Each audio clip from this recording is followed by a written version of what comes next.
A warm welcome to you all. Students, what did you have today for your breakfast?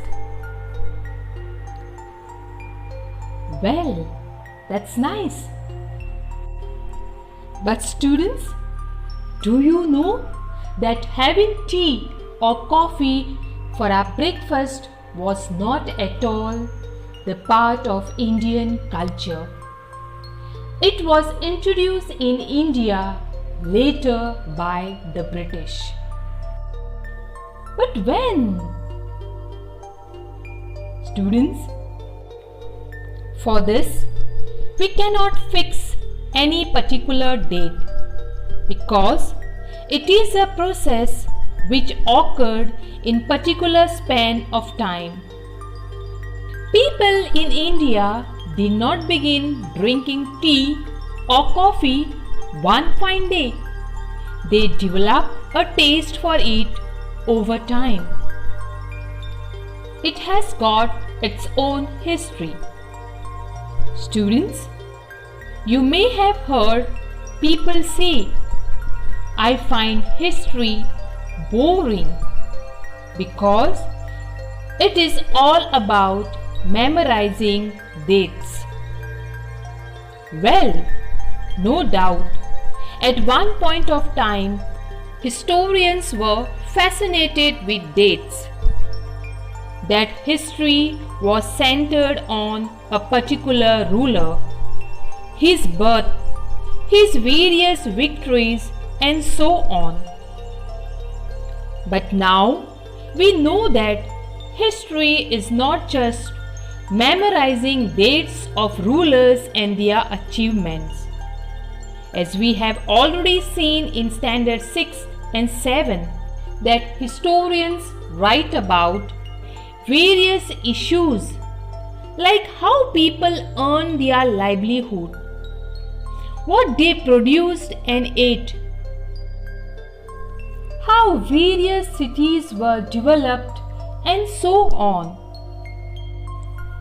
Therefore, we can conclude that history is not just memorizing dates, but also remembering important events, their time span, and also comparing the past with the present.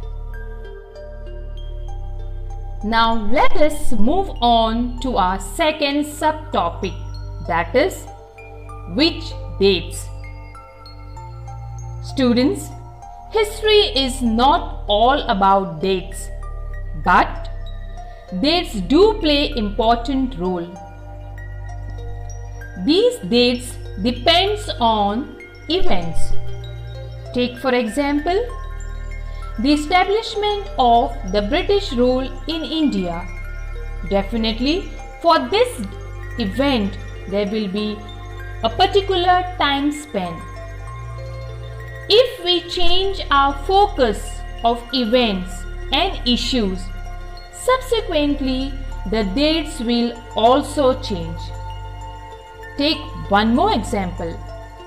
If we shift our focus from the establishment of the British rule in India to the India's freedom struggle, the time span will also change. Let us look into another example. In the histories written by British historians in India, the rule of each Governor General was important. These histories began with the rule of the first Governor General, Warren Hastings, and ended with the last Viceroy, Lord Mountbatten. Definitely, while writing these histories, they will have different dates which will be connected to different Governor Generals and Viceroys. Therefore, one could conclude that the importance of dates depends on the events on which we are focusing. In these histories, No importance was given to Indians. But when we as Indians write our histories, for us, new set of dates will become more important. Students, you must have noticed that whenever there is any type of competition in the school, teachers divide you in different groups. For example, 1st to 4th, group number 1, 5th to 7th, group number 2, and 8th to 10th, group number 3. These groups are made taking into consideration certain characteristics. Students, why do we do so? Yes, it helps us in judging that particular competition well. The thinking level of each group is different. All the students from a particular group have more or less similar characteristics.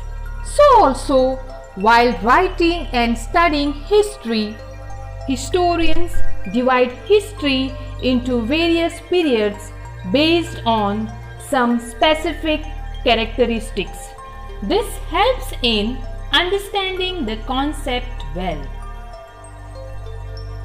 In 1817, James Mill, a Scottish economist and political philosopher, published a massive 3-volume work, A History of British India. In this, he divided Indian history into 3 periods: Hindu, Muslim, and British. This periodization came to be widely accepted. But later on, this periodization was questioned because we cannot divide history based on the religion of a particular ruler. Beside him, there were so many people of different faith in that particular kingdom. What about them? So also, when he divided the history into 3 periods, he mentioned that Hindu and Muslim periods were like dark ages, and the Britishers civilized them. Moving away from British classification, historians have usually divided Indian history into ancient, medieval, and modern. This division too has its problems. It is a periodization that is borrowed from the West, where the modern period was associated with the growth of all the forces of modernity: science, reason, democracy, liberty, and equality. Students, you will see in this book, under British rule, people did not have equality, freedom, or liberty. There was also no economic growth and progress. Therefore, many historians refer to this period as colonial. Students, what do you mean by the term colonial? Yes, in this book, you will read about the way the British came to conquer our country, India, and establish their rule. They subjugated local Nawabs and Rajas. They established control over the economy and society, collected revenue to meet all their expenses, brought the goods they wanted at low prices, produced crops they needed for export, and so on. When the subjugation of one country by another leads to these kinds of political, economic, social and cultural changes. We refer to the process as colonization. Students, as we all know that history is not just studying stories or learning fairy tales, but it is the study of different facts. Well then, how do historians write about the last 250 years of India's history? Yes, to do so, they make use of administration records. The British believed that the act of writing was important. Every instruction, plan, policy decision, agreement, investigation had to be clearly written up. Once this was done, things could be properly studied and debated. The British also felt that all important documents and letters needed to be carefully preserved. So, they set up record rooms attached to all administrative institutions.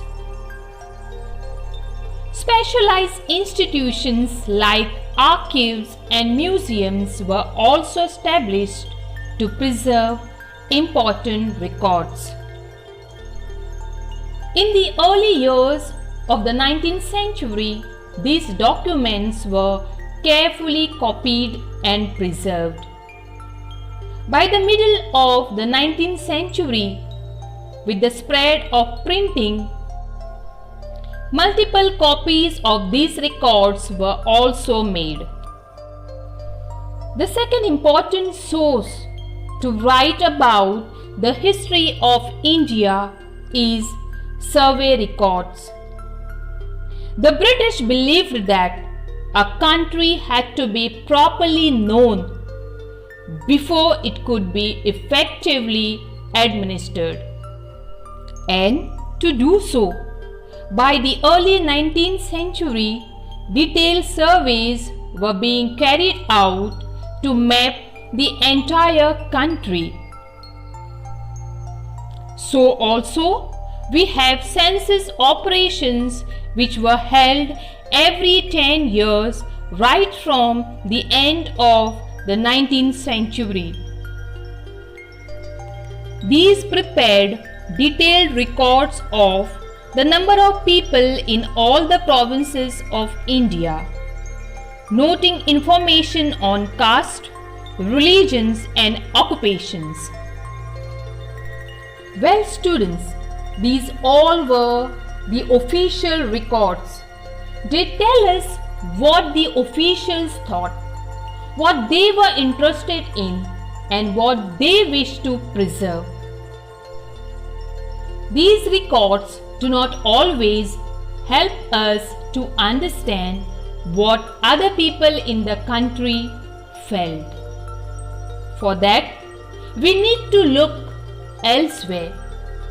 When we begin to search for these other sources, we find them in plenty, though they are more difficult to get than official records.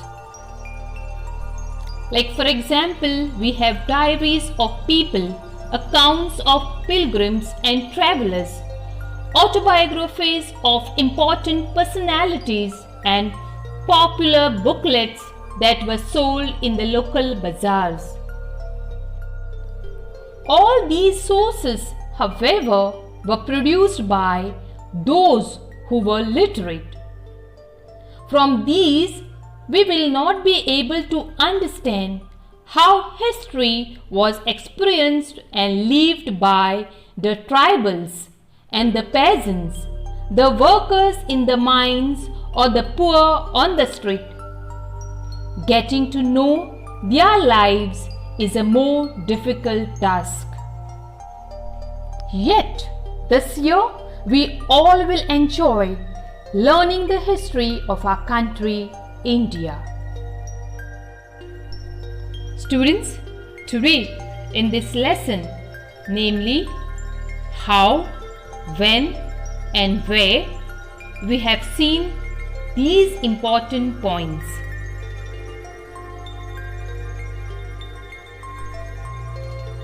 That's all for today. See you then in the next class. Till then, goodbye. God bless you.